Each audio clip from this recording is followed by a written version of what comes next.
Hi, I'm Nina Melendez, and welcome to LinkedIn News Live, a show about the world of work and our place in it. Uncertainty, like death and taxes, is the only certainty we have in life. And yet, embracing the unknown is never easy, even though we know that change and innovation rarely happen without taking some sort of risk. Well, our next guests have interviewed leaders, innovators, entrepreneurs, and creatives, and are here to help us learn how to thrive in transilience. Joining me now is Nathan and Susannah Furr, authors of the book The Upside of Uncertainty, a guide to finding possibility in the unknown. Susannah is a designer and entrepreneur, and Nathan is a professor of strategy and innovation at INSEAD in Paris. Nathan and Susannah, welcome to the show. Hi, thanks for having us. Yeah. It's so great to have you both. Let's start with just this idea that opportunity lies right around the corner from uncertainty. If that's the case, why is it so hard for humans to embrace it? Well, basically everything that we celebrate in our lives now that we think about as being amazing and wonderful, we think it was certain or we think it was obvious, but it came only after uncertainty. And so basically uncertainty is the thing that it keeps us, feeling nervous about doing things, and it keeps us stressed because it's unknown. But when we get over there, we all love it and we're thrilled and we think it's the coolest thing ever. So we're wired to fear it because, let's face it, evolutionarily, it was dangerous sometimes to do something new. You could die. Things could be poisonous. There could be wild, crazy animals. But we live in a different world now where taking some risks and taking some chances on things that are unknown could be so worth it. And it could be those things we would celebrate later. I love that you mentioned stress because I do want to talk about that in a moment. But perhaps what we can do is talk about ways of reframing a situation. Like you said, we're not out in the wild. We don't have to deal with crazy animals.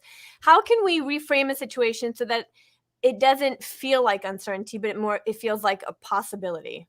Yeah. So the book really came from really decades of interviewing entrepreneurs and innovators and noticing one simple thing, which is to do anything new, they had to first face uncertainty. And so many of us get stuck on the uncertainty piece. We don't see the new thing. And in these interviews and in the research we did, we came up with over 30 tools. Now, to face uncertainty well, that's a lot, right? So what we try to do is simplify that around 4 categories of things to pay attention to. And we organize that around a metaphor of a first aid cross for uncertainty. And the 4 arms of that first aid cross are reframe, prime, do, and sustain. And hopefully we'll get to explain each one, but you asked about reframe.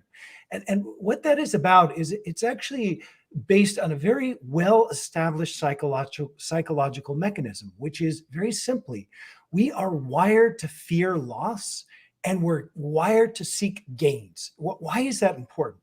Well, uncertainty can register as a loss to us. But if we could reframe it in terms of the potential possibility, then we can have much more courage in the face of that. And there's great empirical research that shows that organizations that reframe a disruption in terms of the possibility do better than those who frame it in terms of the threat. And I guess I would say, this isn't a pandemic book, but the thing I would, as an example is say, think of the organizations you were in during the COVID-19 pandemic. And I watched some leaders frame the pandemic as the worst thing that's happened to us since the Great Depression, and everybody's freaking out. And others, so one of my favorites is Brian Chesky of Airbnb, in one of the worst affected industries. What does he say about this event? He says, this is our moment.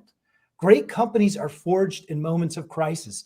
This is our chance to show we're great. So like that framing of the possibility, even in that very negative uncertainty, most of us would see it as negative, that allows you to see a different side of it. And so all the tools in that section are ways to help you reframe the uncertainty that you're facing.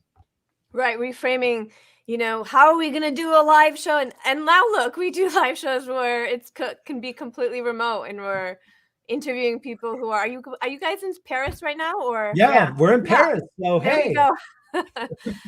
So go through those with me again, Nathan. So on reframe and prime, and what were the other 2? Yeah. So reframing is very simply this: instead of seeing uncertainty as a potential source of loss, which we're wired to freak out about, how do we reframe it in terms of what the opportunity or possibility might be? Number 2, prime is a little more action oriented. It acknowledges that there are things we can do in advance to prepare. So think about like how we prime a wall before we paint it so the paint sticks. It's that, how do we prepare for the uncertainty so we're more calm as we go into it? The third category is do, and that there's all this great research about how we can take action in the face of uncertainty that leads to a greater probability of a positive outcome. And then lastly, the fourth category, sustain, is to acknowledge that if you step into the unknown, it's inevitable things will go differently than you expected. So how do you sustain yourself and your teams through those challenging emotions and circumstances? I mean, let's talk about the whole idea of risk tolerance. And Susannah, maybe you can talk to this as an entrepreneur. How can we learn to expand our risk tolerance and be more comfortable with risk?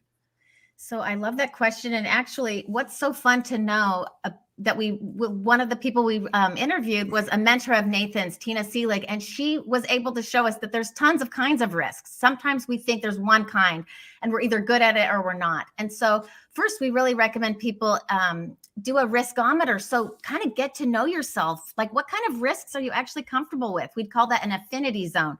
And then in the places where the risk freaks us out, we would say, okay, you are averse to that kind of risk.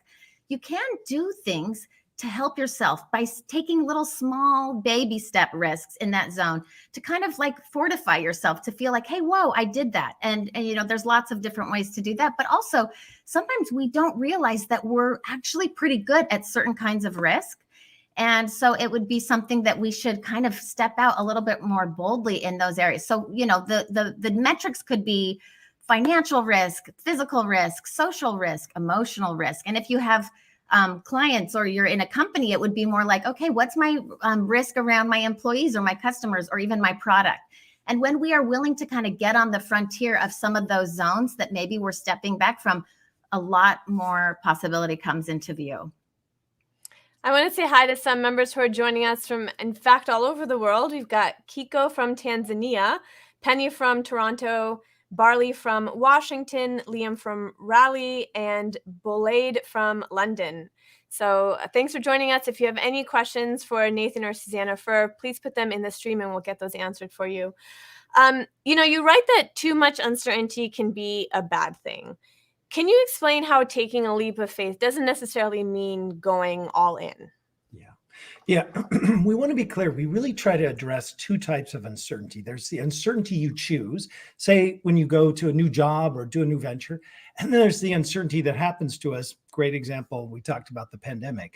So we can have too much of either kind in our lives. And there's ways that these tools are both about increasing our capacity to tolerate, but also bringing down the heat of the anxiety we may be feeling.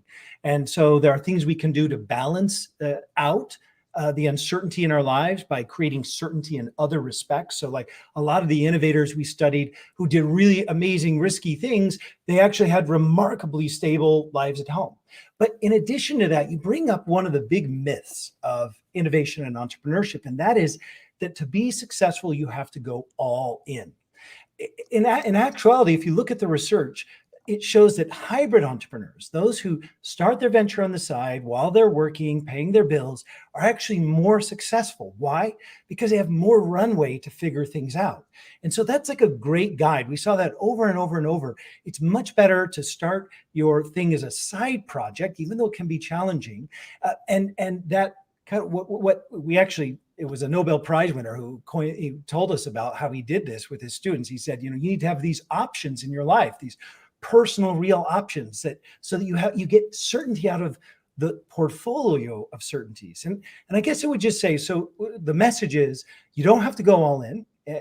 Number two, have a portfolio of options in your life. But my one caveat for everybody is that the real danger for most of us is not that we're going all in on something big and risky. The real danger is that we're going all in on the super safe path. And so my one kind of, thing I would prod you to think about is to say, how do I bring in a small option, a side project for the thing I really care about? So you're saying that, for example, if you say I want to become a ballerina, it's that I should in fact keep my day job and then practice dancing on the side, as it were, so that so that the risk is not, so maybe the pressure isn't so intense or the risk doesn't feel that scary because I do have something to fall back on. Yeah. So it was a Nobel Prize winner, Ben Feringa, who won the 2016 Nobel Prize. What he said is what you'll do is you will only have the ballerina option. You will chase that too far and too long. You won't be able to follow the signal that I need to change it or pivot it. And if you think it's like anecdotal, go read Roald Dahl's essay on how to be a writer. And he says, all writers had jobs, and we've got empirical evidence to support that this is a better way to do things. I want to bring up a question, actually a comment by Kim. Kim says, uncertainty has taken over and become crippling in all my years. So for someone like Kim, who is super risk averse and who feels like it's crippling, what kind of steps would you say to Kim to sort of help her get over this crippling effect of uncertainty? So first, I would say to Kim, it's so natural and normal to feel that right now. In fact, most of us are feeling like maxed out on uncertainty. And so we would really want to look, maybe if it's feeling crippling, the best thing would be to bring that temperature down, like we were talking about. So if there's any uncertainties that can kind of be put to the side or maybe thought of waiting for another time, it would be a great time to do that. If they're all forcing you to look at them and you don't have that chance to put them down, then think about this sustain section of tools. Sustaining ourselves is really about creating a feeling of, I'm going to be able to make it through. So sometimes it is about reframing. Sometimes it's about, again, a prime tool that Nathan mentioned briefly is adding uncertainty balancers. So activities, it could be comforting things or rituals or routines or people that help you feel like you're going to be able to get through. That would be on the prime side of things. In terms of sustain, though, I would just say often we are just feeling so stressed because we're not giving ourselves, again, that feeling of what we call emotional hygiene. So really being aware of how it's affecting you, letting yourself feel those emotions, and then also figuring out some what we call frustration management framework. So again, that framing word of looking through maybe when things are going wrong or just too stressed, letting yourself think about, well, what is still good? What do I still have? So that's like a gratitude frame, something we used a lot. Yeah. If I can just throw in a personal anecdote, we wrote this, we were working on this long before the pandemic, but when the pandemic hit, I freaked out because, all of my income is from teaching and speaking, and that disappeared in like 5 days. It was like gone. We have 4 kids. We've got university tuitions and mortgage payments and all that. And in that moment, Susannah said, if you can't use these tools to help yourself, I won't let you write this book. And it was so great because it made me really put skin in the game. But I remember waking up early one morning, so stressed out about, am I going to go bankrupt? Am I going to lose my job? And I thought about this gratitude frame, which is focus on having gratitude for what you still have rather than what you might lose. And at that moment, I realized I was in the middle of a task and it was grinding these coffee beans and they smelled. Suddenly I became aware of how rich and earthy they smelled. And then the sunlight was coming in through the window and it just struck me how beautiful the morning sunlight is. And at that moment, I realized I could actually go bankrupt and I would still have the sunlight and the coffee and hopefully some people that I love. And that actually, I still would have a lot. And that helped to bring down that anxiety. Every person needs a partner like Susannah. Yeah. I don't know, I could be pretty feisty. But actually I would love to say for Kim and others too, in the sustain toolkit of tools, we have something that we call the magic tools. And it's not Harry Potter wands. It's really putting yourself and believing still that in situations where wonderful things can happen that you can't really take credit for. So instead of feeling small and trapped and worried, letting yourself get out and do things that you've loved in the past. So maybe it's listening to beautiful music or going to a cinema that maybe makes you feel more alive or makes you feel hope, but doing some things to put some energy into a place where you can believe this is going to end, because it does. There will be a certainty. And if you can keep doing things in a way that are aligned with your values, you will feel happier and you will get there in a better way. I want to ask what the correlation is between uncertainty and let's say burnout, something that is being talked about a lot. I mean, we've talked a little bit about stress, but what about burnout? How does uncertainty and burnout relate to each other? I actually think there's kind of two different kinds of uncertainty that lead to burnout or relationship between burnout. One is where there's just too much crap happening at work and everything's changing. We all have felt that a lot lately. And that's where I would really recommend bringing in the uncertainty balancers. This, how do I create some islands of calm in my life through routines, rituals, habits, relationships, etc. But there's another kind of burnout, which is very different. And that is from failing to embrace the uncertainty of doing things we care about or doing them in ways that we feel are authentic to ourselves. And so we keep doing a task or a job in a way that is just way too routine. In fact, it's become too certain.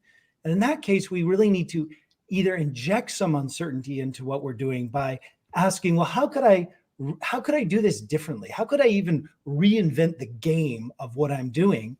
Or maybe at an even deeper level, say, maybe I need to complement what I'm doing with something that I really truly care about. Like we were talking about earlier with that personal real options. You've gone all in on the safe plan and it's killing you because you're not doing the thing, you're not doing your avocation. You're doing your vocation, the job that pays your bills, and we all have to do that, but you're not leaving any time for your avocation, the thing that you feel called to. I love that idea that perhaps burnout is in fact because we're doing the same thing and we need to inject a little bit of like spice in there, of a little bit of the unknown to just kind of get us excited again. I never thought about that, but it's so true. I love that. Let me say hi to some folks again who are joining us from all over. We got Luisa from California, Anna Zidi from Romania, Yolanda from Dallas, and David from Mexico. And Diana says that this is really useful advice. John says, thank you for sharing insightful experiences. And Monica says, wow, nothing like lived experience to drive something home. So guys watching at home, any questions for Nathan or Susannah, put them in the stream. We'll get those answered. I think, we talked a little bit about this, but I would love to know, this idea of failure and the idea that I think that uncertainty, so much of uncertainty is our fear of failure. How can we overcome that? Any tips on how to overcome that? Well, one thing I would say is to realize that the secret of Silicon Valley and its many successes is primarily related to its attitude towards failure. And that's that it's not seen as failure, it's seen as learning. And to accept that when you step into the unknown, it's inevitable that you will get things wrong. So how do we see it? Number one, not as failure, but as learning. But number two, make the failure less painful. And so, for example, one of the tried and true principles from that do section of, how do we take action in the unknown? One of the ways is to break it down into small steps or small experiments, because if a little small experiment goes wrong, it's not so bad, right? Versus if you went all in for 5 years, that's a little more painful, right? But then to see it as learning, and to be honest with you, some of the greatest successes of Silicon Valley came right out of failure. Most of them did at what we would traditionally call failure. So it's learning, break down small steps so that the pain of any particular setback isn't as great, and then develop the capacity to try more. Yeah. It'd be fun to talk about the values idea, that when you work from your values, you can't really fail in the same way. So I don't know if that's interesting to discuss here, but well, I was actually going to ask, like maybe reframing what we see as failure, Yes. It wasn't a failure if you learn something from it that you can get out of in your next attempt, or exactly. Talk to me about that, Susannah. So one of our favorite entrepreneurs we got to interview, who just nails it in uncertain times, and he's afraid of stuff. He's afraid of certain risks too. He's a normal person, but he talked about how if you work according to your values, he assured us, he says, you actually can't fail. And we were like, wow, okay, this is cool. But basically his take on it was, think about it.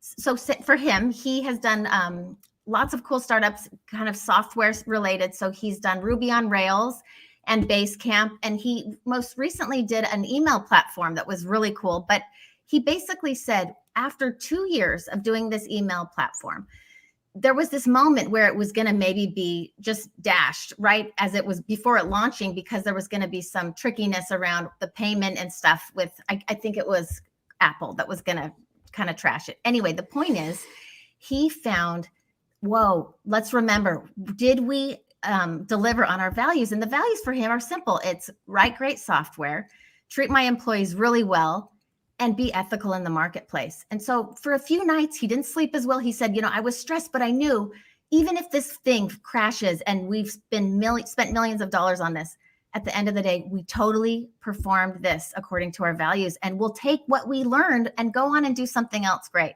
And it's so wonderful to imagine, oh, wow, in our own lives, where could we have that attitude of, like you said, if you did something and it failed, but you did it according to your values, you would feel good. Like, you know what? I knew I needed to do it that way. It's okay. I'm going to take my learnings. I'm going to be grateful for what I did and move on. Right. And we're never going to be perfect. So to just accept that the failure will come, but that we can't stop. We have to keep going. Right. Do you want a little example, or do you want to ask a question? No, wait, say that again. Oh, I have a personal example again. I'm sorry to do this to you, but to make it real, okay, so we've been working on this a long time. I mean, I've been interviewing people for over a decade, and we're in the middle of working on this book about uncertainty and what happens the pandemic. Now, you might think, oh, big deal, but what I started to worry about is suddenly every guru and thought leader in the world who has a bigger trumpet than me is what? Grounded at home and thinking about uncertainty. I'm going to get scooped. They're all going to beat me, right? And Susannah said, you've got to apply this tool. Focus on your values. And what that meant is, well, I'm going to focus on writing the very best book I possibly can in a voice that I hope speaks to my friends, to try to help them with these things that these innovators have told me. And if I can achieve that, then that's a success. And if 100 other people write a book about uncertainty, okay, great. Maybe the world needed it, but at least I wrote the very best book I could. And so when I focused on that, I was so much less stressed than, is somebody else going to beat me to it? Or will they have a bigger platform to get the news out about it? So that's what we mean by focusing on your values rather than kind of these external goals you don't have control over. Unfortunately, we have to leave it there. I want to end on a note from Eric. Eric says, he's a transitioning veteran that stumbled across his talk. Perfect timing for helping with the anxiety of this upcoming stage of life. So thank you, Nathan and Susannah, on behalf of Eric and all of us here on LinkedIn News Live. Thank you. Thank you. Good Take luck care. to all of you. Thank you. That was Nathan and Susannah Furr, authors of the book Uncertainty, A Guide to Finding Possibility in the Unknown. And thank you, everyone who commented. So sorry we couldn't get to everything. You can continue the conversation here, make some connections, talk to folks, or you can check out some of the other stories to the right of your feed. Or if you're on mobile, just click into your search box. I'm Nina Melendez. Thank you so much for watching LinkedIn News Live.